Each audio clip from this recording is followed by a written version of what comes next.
집에 돌아온 태석이 화장실에서 눈을 빨갛게 부어가며 나옵니다. 나는 당신 남편이야.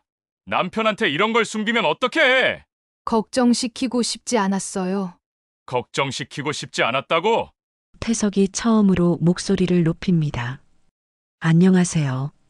오늘도 저희 눈꽃 사연에 찾아주셔서 정말 감사드립니다. 오늘 들려드릴 이야기는 35년간 사랑해라는 말 한 번 못 해본 무뚝뚝한 64세 택시기사 남편과 그 말을 평생 기다려온 60세 아내의 마지막 6개월간의 기록입니다. 췌장암 말기 진단을 받은 아내가 남편 몰래 병원을 다니며 생애의 마지막 순간까지 사랑 표현 한번 듣고 싶어 했던 절절한 이야기.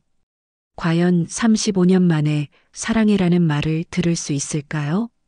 시작하기 전에 구독과 좋아요는 무료이니까 버튼 한 번씩 눌러주시고 여러분의 느낀 감정에 대한 댓글도 하나씩 남겨주세요.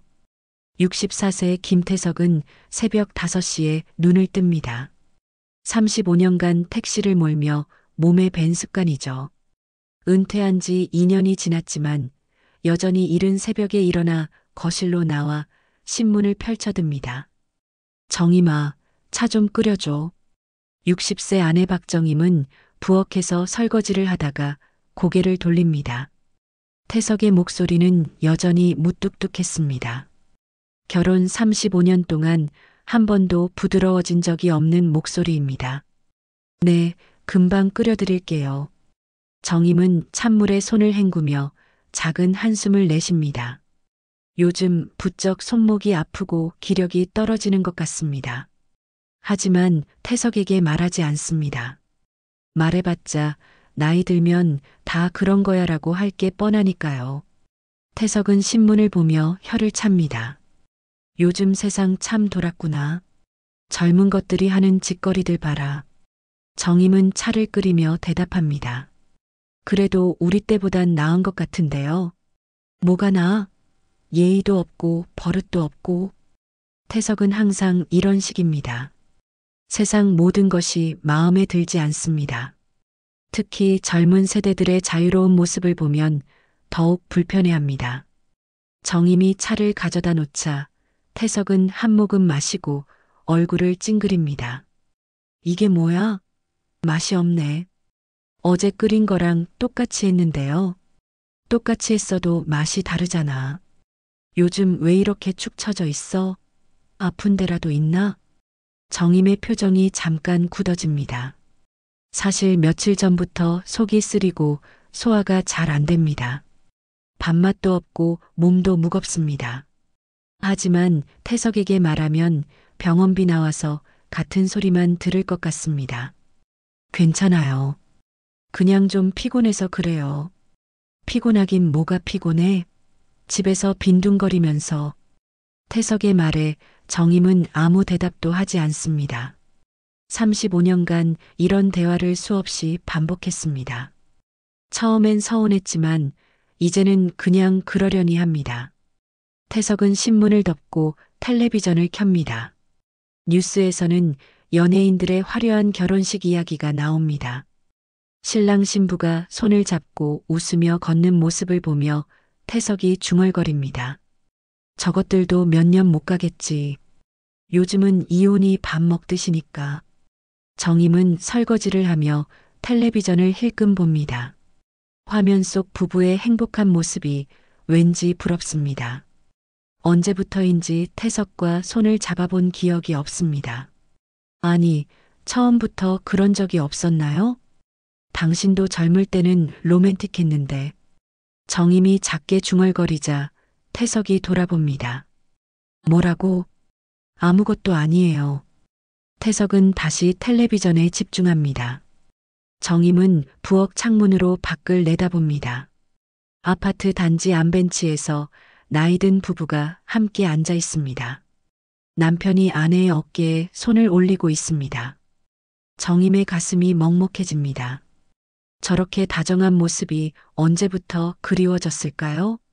젊을 때는 태석의 무뚝뚝함도 남자다워 보였는데 이제는 그냥 차가워 보입니다.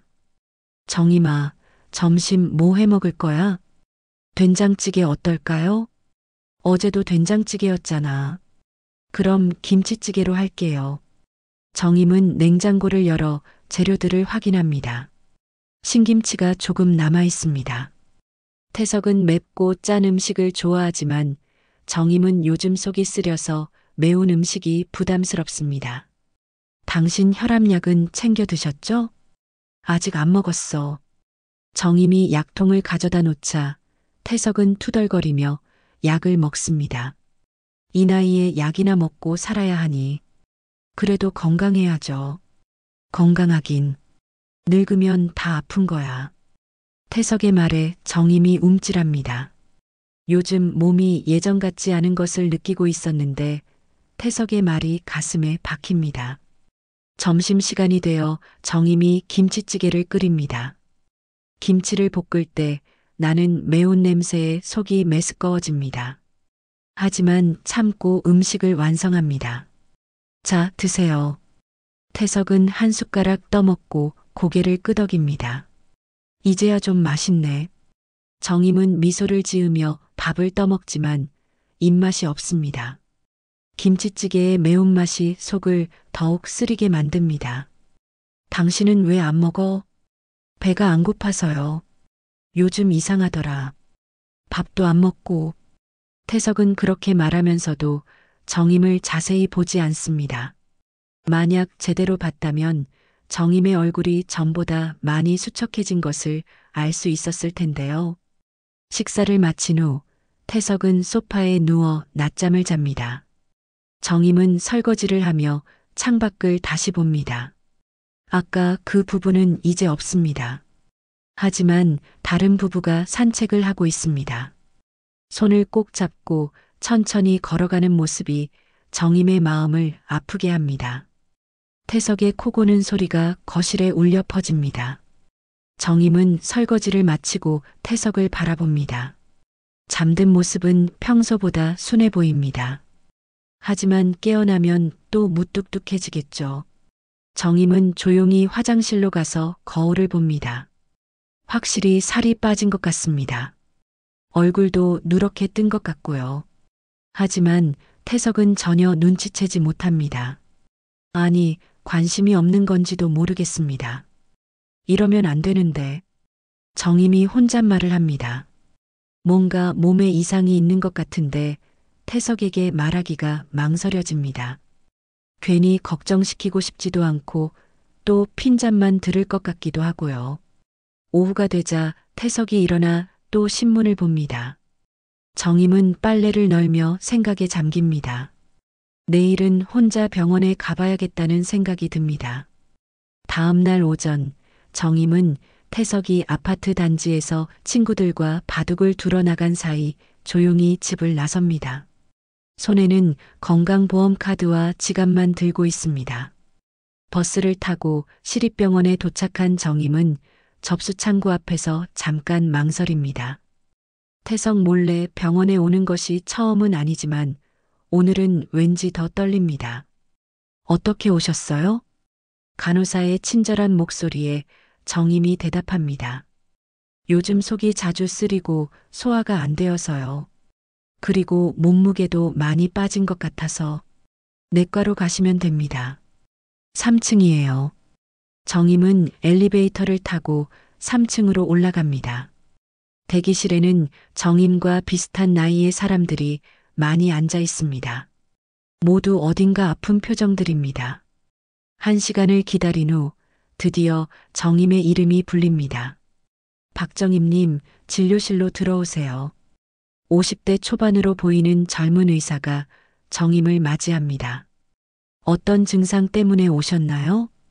정임은 지난 몇 주 동안 느꼈던 증상들을 차근차근 설명합니다. 속쓰림, 소화불량, 식욕부진, 체중 감소, 전신 피로감까지. 의사는 진지한 표정으로 들으며 차트에 기록합니다. 언제부터 이런 증상이 시작되셨어요?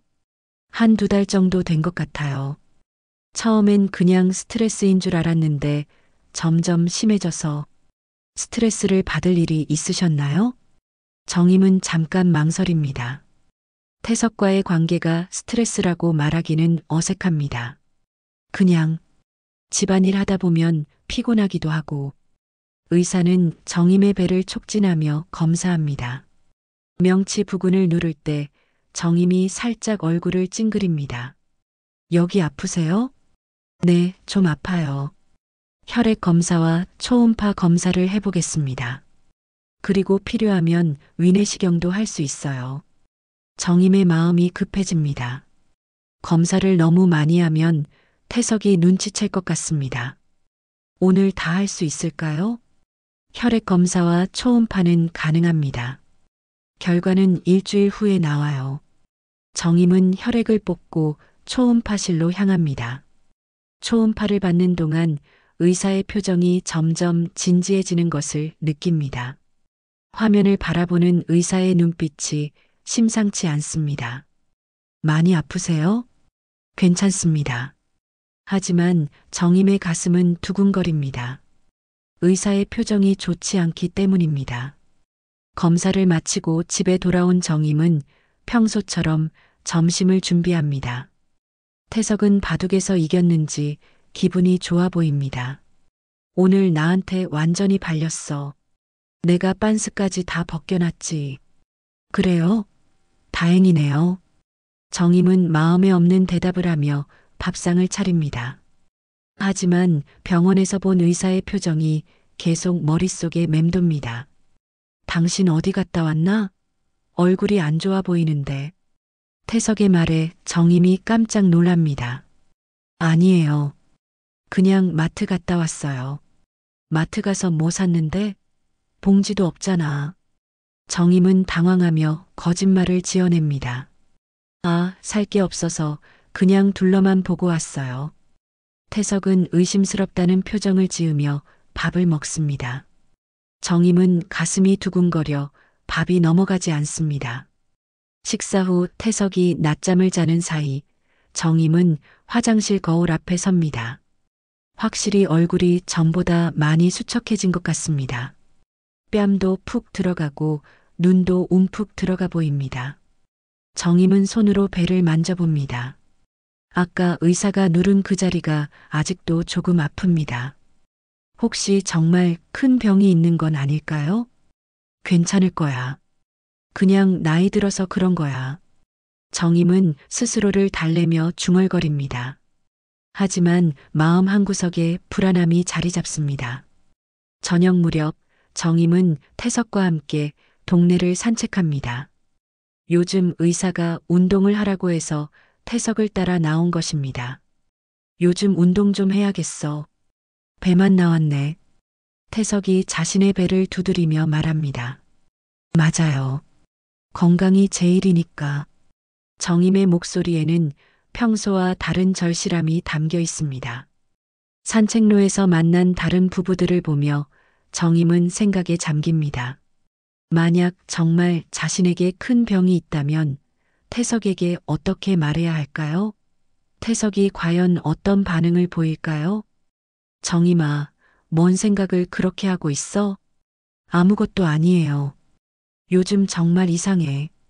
맨날 멍하니 있고. 태석의 말에 정임은 억지로 미소를 지어 보입니다. 하지만 마음은 점점 무거워집니다. 집으로 돌아온 후 정임은 태석이 텔레비전을 보는 사이 몰래 달력을 확인합니다. 병원에서 일주일 후에 결과를 알려준다고 했으니 다음 주 화요일에 다시 가야 합니다. 그날 밤 정임은 잠자리에 누워서도 잠이 오지 않습니다. 옆에서 코를 고는 태석을 바라보며 온갖 생각이 듭니다. 만약 정말 큰 병이라면 태석 혼자 남겨두고 갈 수는 없습니다. 35년간 함께 살아온 사이인데. 하지만 한편으로는 서운한 마음도 듭니다. 태석은 정임이 아픈 것도 제대로 알아차리지 못합니다. 아니, 관심이 없는 것일까요? 정임은 조용히 일어나 거실로 나갑니다. 창밖을 내다보니 아파트 단지가 조용합니다. 가로등 불빛만이 어둠을 밝히고 있습니다. 제발 아무것도 아니길. 정임은 간절히 기도합니다. 하지만 가슴 한구석의 불안함은 쉽게 사라지지 않습니다. 일주일이 지나고 화요일 아침, 정임은 다시 태석 몰래 병원으로 향합니다. 이번에는 가슴이 더욱 두근거립니다. 결과를 듣는 것이 무서우면서도 빨리 알고 싶습니다. 박정임님, 진료실로 들어오세요. 의사의 목소리가 평소보다 무겁게 들립니다. 정임은 떨리는 마음으로 의자에 앉습니다. 검사 결과가 나왔습니다. 의사는 잠깐 망설이더니 조심스럽게 말을 꺼냅니다. 췌장에 종양이 발견되었습니다. 크기가 상당히 크고 다른 장기로 전이가 된 상태입니다. 정임의 머릿속이 하얗게 변합니다. 종양이라는 말의 의미를 이해하는데 시간이 걸립니다. 그게 암이라는 뜻인가요? 네, 췌장암입니다. 그리고 이미 간과 복막으로 전이가 진행되었습니다. 정임은 아무 말도 할 수 없습니다. 암이라는 단어가 머릿속에서 맴돕니다. 시간이 얼마나 남았나요? 치료를 받으셔도 6개월을 넘기기 어려울 수 있습니다. 하지만 포기하지 마세요. 항암 치료로 생명을 연장할 수 있습니다. 정임은 눈물도 나오지 않습니다. 그냥 멍하니 의사를 바라볼 뿐입니다. 가족분께 말씀드려야겠습니다. 혼자 감당하기에는 너무 큰 일이에요. 아니에요. 아직은 말하고 싶지 않아요. 하지만 제발이요. 좀 더 시간을 주세요. 의사는 안타까운 표정으로 정임을 바라봅니다. 알겠습니다. 하지만 너무 오래 숨기시면 안 됩니다. 치료도 빨리 시작해야 하고요. 정임은 고개를 끄덕이며 진료실을 나섭니다. 복도를 걸으며 다리에 힘이 빠지는 것을 느낍니다. 벽에 기대어 한참을 서 있습니다. 6개월. 정임은 혼잣말을 합니다. 35년을 함께 산 태석을 두고 떠나야 한다는 현실이 받아들여지지 않습니다. 병원을 나와 버스 정류장에서 기다리는 동안 정임은 지나가는 사람들을 바라봅니다. 모두 건강해 보입니다. 어제까지만 해도 자신도 저들처럼 평범한 일상을 살고 있었는데 이제는 모든 것이 달라 보입니다. 집에 돌아오니 태석이 점심 준비를 기다리고 있습니다. 어디 갔다 왔어? 오늘도 마트야? 네. 정임의 목소리가 작게 나옵니다. 태석은 정임의 이상한 기색을 눈치채지 못합니다. 점심 뭐 해줄 거야? 배고파 죽겠어. 정임은 부엌으로 가서 냉장고를 엽니다. 하지만 무엇을 해야 할지 생각이 나지 않습니다. 머릿속이 하얗습니다. 정임아, 뭐 하고 있어? 태석의 목소리에 정임이 정신을 차립니다. 김치볶음밥 해드릴게요. 정임은 기계적으로 요리를 시작합니다. 김치를 볶으면서도 의사의 말이 계속 머릿속에서 맴돕니다. 6개월. 그 짧은 시간 동안 태석에게 무엇을 남겨줄 수 있을까요? 다 됐어? 네, 금방 가져다 드릴게요. 정임은 밥상을 차리며 태석을 바라봅니다. 태석은 평소와 다름없이 무뚝뚝한 표정으로 앉아 있습니다. 만약 자신이 죽는다면 태석은 어떻게 될까요? 밥은 누가 해줄까요? 빨래는 누가 해줄까요? 맛있네. 오늘은 잘했어. 태석의 칭찬에 정임이 괜히 눈물이 날 것 같습니다. 언제부터인지 태석의 작은 칭찬 한마디가 이렇게 소중하게 느껴집니다. 당신, 정임이 무언가 말하려다 멈춥니다. 지금 말해야 할까요? 아니면 좀 더 기다려야 할까요? 왜? 아니에요. 맛있게 드세요. 식사 후 태석은 또 낮잠을 잡니다. 정임은 설거지를 하며 생각에 잠깁니다. 6개월이라는 시간 동안 태석에게 어떻게 해줄 수 있을까요? 35년간 무뚝뚝하기만 했던 남편에게 사랑한다는 말이라도 들어보고 싶습니다. 오후에 정임은 조용히 서랍을 뒤져 편지지를 꺼냅니다. 태석에게 남길 편지를 써야겠다는 생각이 듭니다. 하지만 펜을 들고도 무엇을 써야 할지 모르겠습니다. 여보. 정임은 편지지에 한 글자씩 써내려갑니다.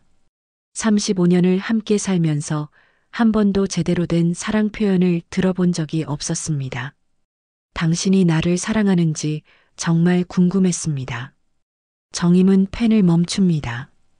이런 말을 쓰는 것이 맞을까요? 태석이 이 편지를 읽으면 어떤 기분일까요? 저녁 무렵 태석이 일어나 텔레비전을 봅니다. 뉴스에서는 한 연예인 부부의 금혼식 이야기가 나옵니다. 50년을 함께 산 부부가 서로 꽃다발을 주고받으며 눈물을 흘리는 모습이 나옵니다. 저것들 진짜 사랑하나 보네. 태석이 중얼거립니다. 우리도 그렇게 될 수 있을까요? 정임의 질문에 태석이 돌아봅니다. 뭔 소리야? 우리가 뭐 연예인이야? 그런 게 아니라 그렇게 다정하긴 나이 들어서 철없이. 태석의 말에 정임의 마음이 무너집니다. 35년을 함께 살았지만 여전히 태석은 감정 표현을 어색해합니다. 그날 밤 정임은 잠들지 못하고 뒤척입니다. 옆에서 코를 고는 태석을 바라보며 눈물이 흘러내립니다. 이제 정말 얼마 남지 않았다는 생각에 가슴이 아픕니다. 당신, 나 죽으면 어떻게 할 거예요? 정임이 작은 목소리로 중얼거리지만 태석은 잠들어 있어 듣지 못합니다. 정임은 조용히 일어나 거실로 나갑니다. 창밖을 내다보니 별이 많이 보입니다. 언젠가 태석과 함께 별을 보며 이야기를 나눈 적이 있었던가요? 기억이 나지 않습니다. 제발, 마지막에는 한 번이라도 사랑한다고 말해주세요. 정임은 하늘을 바라보며 간절히 기도합니다. 남은 6개월 동안 태석의 마음을 얻을 수 있을까요? 아니면 이대로 차갑게 이별해야 할까요? 다음 날 아침 정임은 평소보다 일찍 일어나 태석의 아침을 정성스럽게 준비합니다. 이제부터는 하루하루가 소중합니다. 태석에게 더 잘해주고 싶습니다. 오늘 왜 이렇게 일찍 일어났어? 그냥 일찍 눈이 떠져서요. 정임은 태석의 좋아하는 계란 후라이를 노른자가 터지지 않게 조심스럽게 붙입니다. 작은 것 하나하나가 모두 마지막 낼 수 있다는 생각에 더욱 정성을 다합니다. 며칠 후 태석이 아침 신문을 보다가 갑자기 정임을 불러봅니다. 정임아, 여기 봐. 이 부부 참 좋아 보이네. 신문에는 결혼 40주년을 맞아 제주도 여행을 떠난 한 부부의 이야기가 실려 있습니다. 손을 꼭 잡고 바다를 바라보는 사진이 인상적입니다. 정말 행복해 보이네요. 정임이 대답하자 태석이 조금 어색한 표정을 지으며 말합니다. 우리도 어디 한번 가볼까? 정임은 깜짝 놀라 태석을 바라봅니다. 35년 결혼 생활 동안 태석이 먼저 여행을 제안한 적은 한 번도 없었습니다. 정말요? 응. 내 젊은 시절에 내가 택시 일 때문에 바빠서 어디 제대로 데려간 적도 없잖아. 태석의 말에 정임의 가슴이 뭉클해집니다. 결혼 초기에 신혼여행도 제대로 못 갔었습니다. 태석이 생계를 위해 하루 종일 택시를 몰아야 했거든요. 어디든 좋아요. 당신과 함께라면. 그래. 그럼 어디가 좋을까? 정임은 잠깐 생각해 봅니다.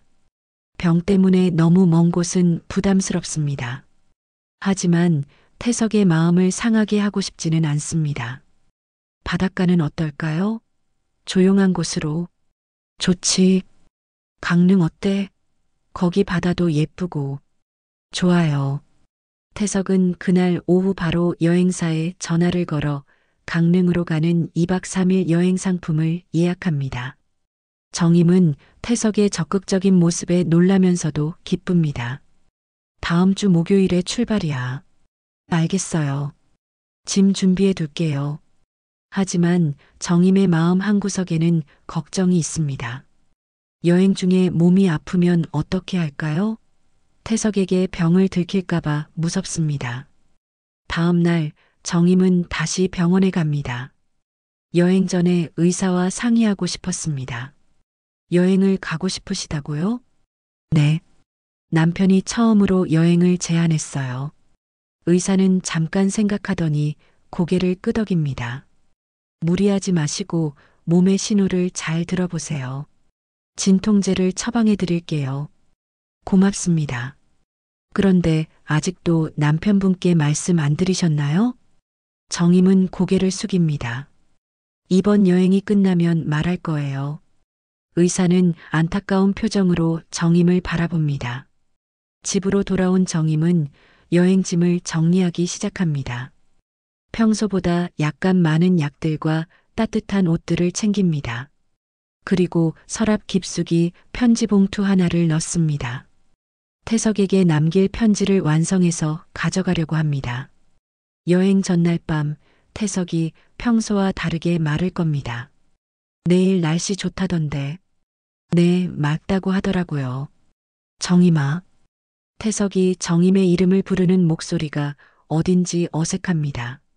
네. 고마워. 뭐가요? 그냥 35년 동안 고생했어. 정임은 깜짝 놀라 태석을 바라봅니다. 태석이 고맙다는 말을 하는 것도 고생했다는 말을 하는 것도 처음입니다. 저도 고마워요. 뭐가? 35년 동안 가족을 위해 열심히 일해줘서요.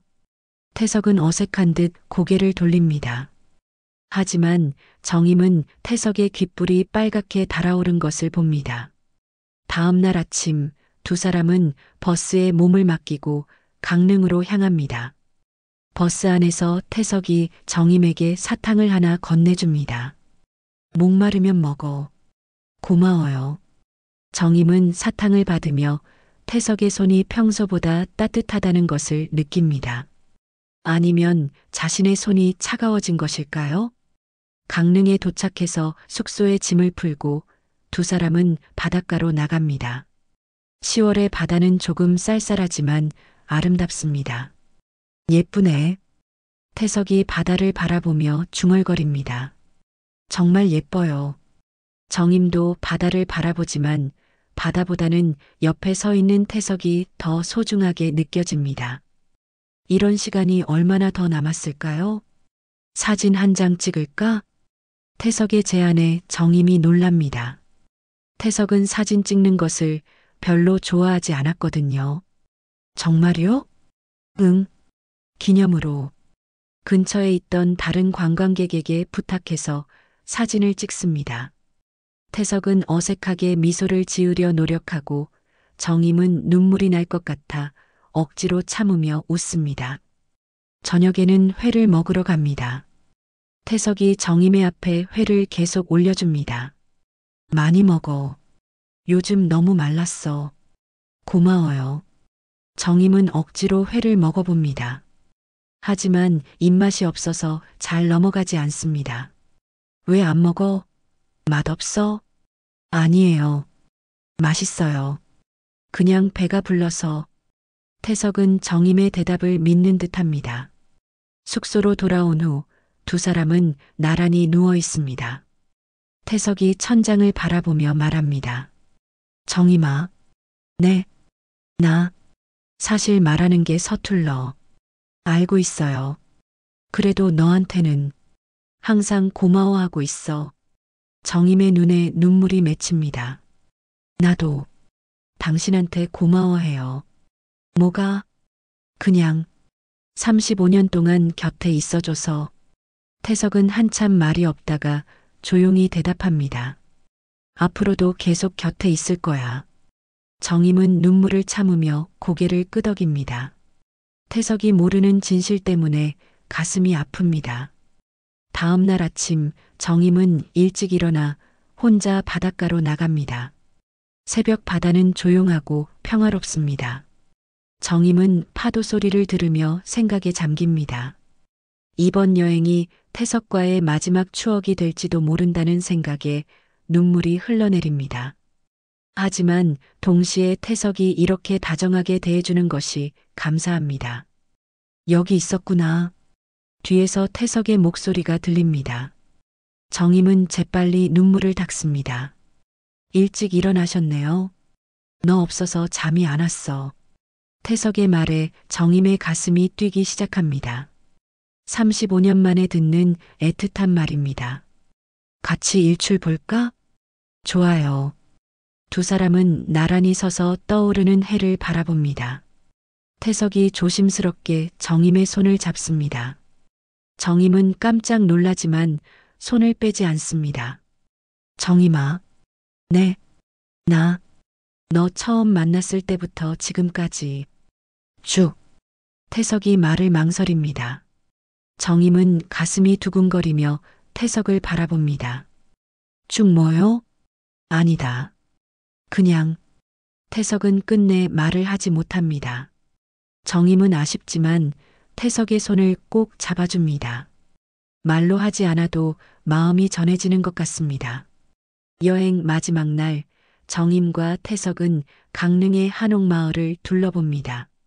전통 한옥들이 줄지어 서 있는 골목길을 걸으며 태석이 말합니다. 옛날 우리 할아버지 집도 이런 모습이었는데. 그래요? 한 번도 얘기해 주신 적 없으시잖아요. 말할 기회가 없었지. 맨날 바빴으니까. 정임은 태석이 자신의 과거 이야기를 하는 것이 신기합니다. 평소에는 감정이나 추억을 잘 털어놓지 않았거든요. 한옥마을 끝자락에서 작은 사진관을 발견합니다. 추억사진관이라는 간판이 정겹게 보입니다. 여기서 사진 한 장 더 찍을까? 태석의 제안에 정임이 반갑게 대답합니다. 좋아요. 사진관 안에는 각종 소품들과 예쁜 배경이 준비되어 있습니다. 사진사는 60대 초반의 친절한 아저씨입니다. 부부 사진 찍으러 오셨나요? 몇 년 차세요? 35년 차입니다. 와, 대단하시네요. 요즘 그렇게 오래 사는 부부 드물어요. 사진사의 말에 정임의 가슴이 찡해집니다. 35년. 그리고 이제 얼마 남지 않은 시간들. 자연스럽게 웃어보세요. 하지만 정임은 억지로 웃을 수밖에 없습니다. 태석은 평소보다 부드러운 표정을 짓고 있습니다. 좋네요. 한 장 더 찍어볼까요? 이번에는 손잡고. 태석이 정임의 손을 잡습니다. 어제 일출을 볼 때처럼 따뜻한 손입니다. 사진을 찍고 나서 사진사가 말합니다. 사진은 일주일 후에 받으실 수 있어요. 주소 적어주시면 택배로 보내드릴게요. 집으로 돌아가는 버스 안에서 정임은 창밖을 바라보며 생각에 잠깁니다. 이번 여행은 정말 소중한 시간이었습니다. 태석의 새로운 모습을 볼 수 있었고 35년 만에 처음으로 진짜 부부 같은 느낌을 받았습니다. 피곤하지? 태석이 정임의 어깨에 손을 올립니다. 괜찮아요. 좀 자. 나 깨워줄게. 정임은 태석의 어깨에 기대어 눈을 감습니다. 하지만 잠이 오지 않습니다. 집에 돌아가면 다시 현실과 마주해야 한다는 생각 때문입니다. 집에 도착한 후 며칠이 지났습니다. 정임의 몸은 점점 안 좋아지고 있었습니다. 식욕이 더욱 떨어지고 피로감도 심해졌습니다. 하지만 태석 앞에서는 최대한 평상시와 같이 행동하려 노력합니다. 정임아, 사진 왔다. 택배로 강릉에서 찍은 사진이 도착했습니다. 태석이 사진을 꺼내보더니 미소를 짓습니다. 잘 나왔네. 정임도 사진을 보며 놀랍니다. 사진 속의 두 사람은 정말 행복해 보입니다. 특히 태석의 표정이 평소보다 훨씬 부드럽습니다. 액자에 넣어둘까요? 그래. 태석이 직접 액자를 사와서 사진을 넣어 거실에 걸어둡니다. 정임은 그런 태석을 보며 마음이 뭉클합니다. 그날 밤 정임은 화장실에서 갑작스러운 복통을 느낍니다. 너무 아파서 변기에 쭈그려 앉아 있을 수밖에 없습니다. 정임아, 괜찮아? 밖에서 태석의 목소리가 들립니다. 네, 괜찮아요. 하지만 정임의 목소리는 떨리고 있습니다. 진통제를 먹었는데도 통증이 심합니다. 문 열어봐. 뭔가 이상해. 진짜 괜찮아요. 정임은 억지로 일어나 문을 엽니다. 태석이 정임의 창백한 얼굴을 보고 깜짝 놀랍니다. 얼굴이 왜 이래?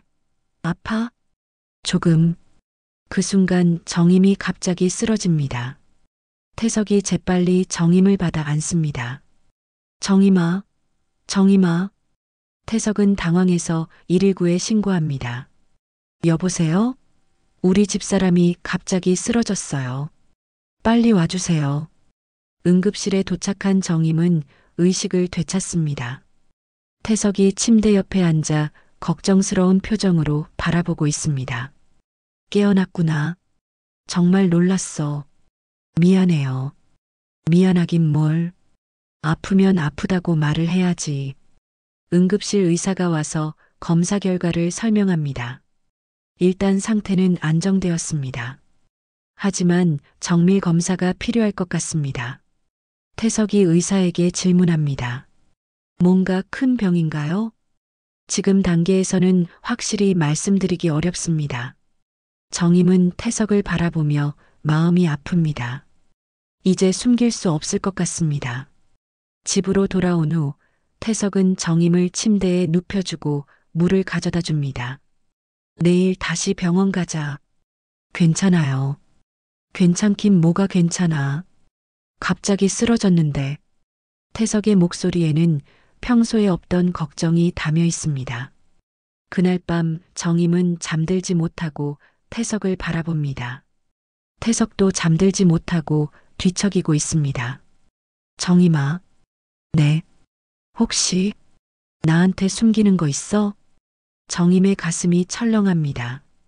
태석이 뭔가 눈치챈 것일까요? 무슨 말씀이세요? 요즘 너 좀 이상해. 맨날 멍하니 있고 밥도 안 먹고. 정임은 어떻게 대답해야 할지 모르겠습니다. 이제 말해야 할 때인 것 같습니다. 당신, 응? 만약에, 정말 만약에 말이에요. 정임의 목소리가 떨립니다. 만약에 내가 아주 많이 아프다면 어떻게 할 거예요? 무슨 소리야? 왜 갑자기 그런 말을? 그냥 궁금해서요. 태석은 한참 생각하다가 대답합니다. 바보 같은 소리 하지 마. 아프면 치료하면 되잖아. 만약에 치료가 안 되는 병이라면요? 그런 말 하지 마. 태석의 목소리가 단호해집니다. 세상에 못 고치는 병이 어디 있어. 의학이 얼마나 발달했는데. 정임은 태석의 순진함이 안타깝습니다. 하지만 한편으로는 고맙기도 합니다. 그냥 혹시나 해서 물어본 거예요. 이상한 생각하지 마. 우리 아직 할 일 많아. 태석의 말에 정임이 고개를 돌립니다. 할 일이 뭔데요? 글쎄, 여행도 더 다녀야 하고 사진도 더 찍어야 하고. 태석의 말에 정임의 눈에서 눈물이 흘러내립니다. 왜 울어? 그냥 고마워서요. 태석은 정임의 눈물을 닦아주며 말합니다. 바보야. 고마울 게 뭐 있어. 다음 날 아침, 태석은 정임보다 일찍 일어나 아침을 준비합니다. 평생 처음 하는 일입니다. 왜 당신이 해요? 제가 할게요. 정임이 일어나려 하자 태석이 손을 내저으며 말합니다. 아픈 사람은 쉬어. 나도 할 줄 안다.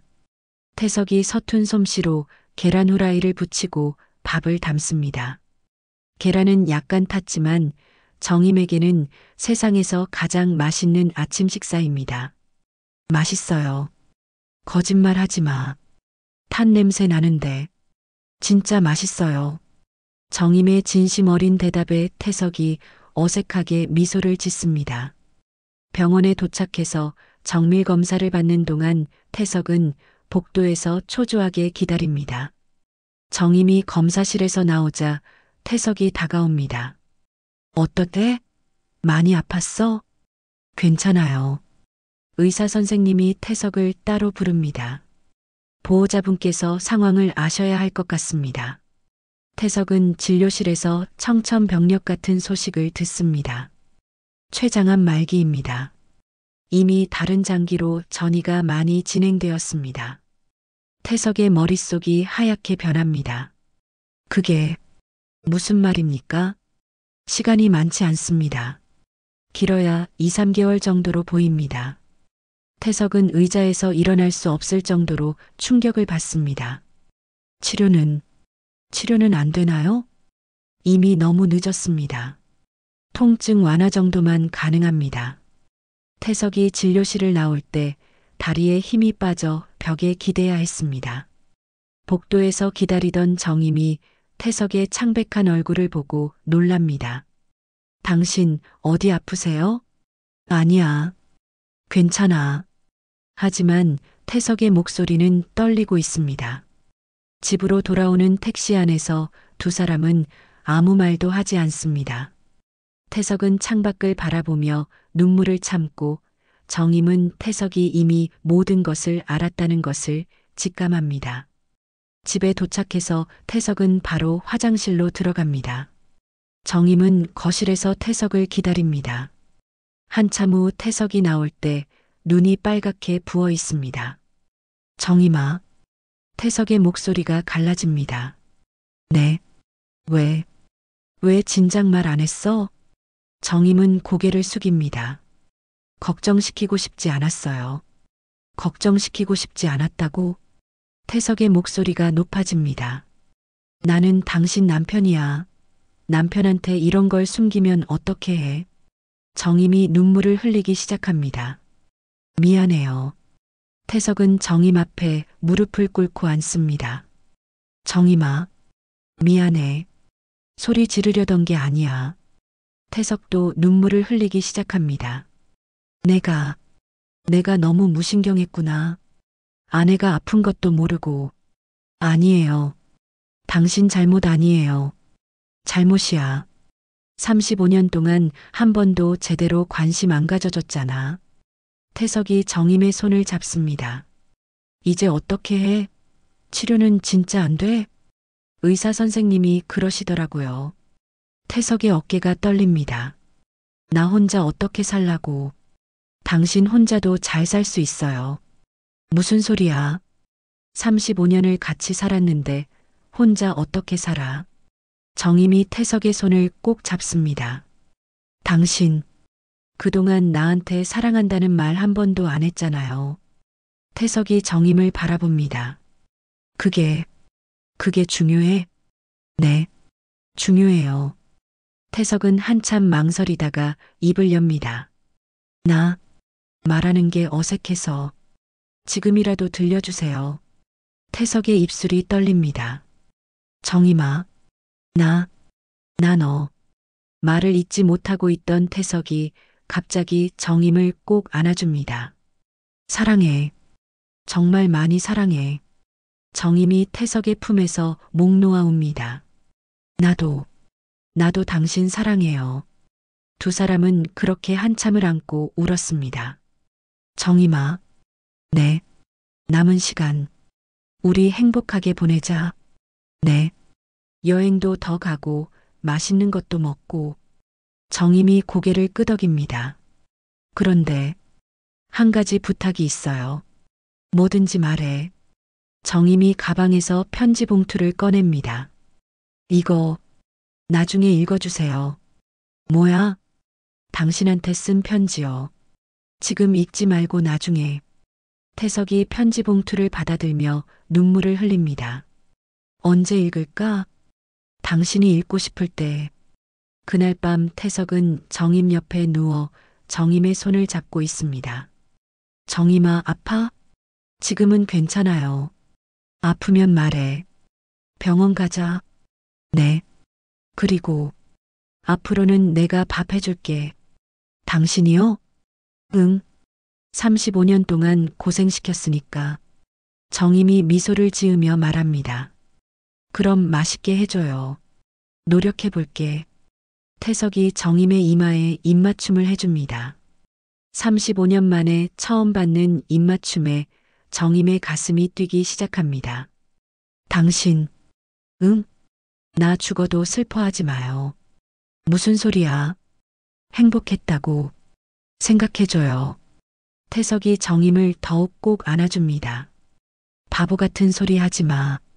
우리 아직 시간 있어. 하지만 두 사람 모두 그 시간이 얼마 남지 않았다는 것을 알고 있습니다. 한 달이 지났습니다. 정임의 상태는 점점 나빠지고 있지만 두 사람은 매일을 소중히 보내고 있습니다. 태석은 정말로 매일 아침을 해주고 정임은 힘이 있을 때마다 태석과 함께 산책을 나갑니다. 이날 아침 정임이 침대에서 일어나지 못합니다. 몸에 힘이 전혀 없습니다. 정임아, 괜찮아? 태석이 걱정스럽게 물어봅니다. 조금 힘들어요. 병원 갈까? 아니에요. 집에 있고 싶어요.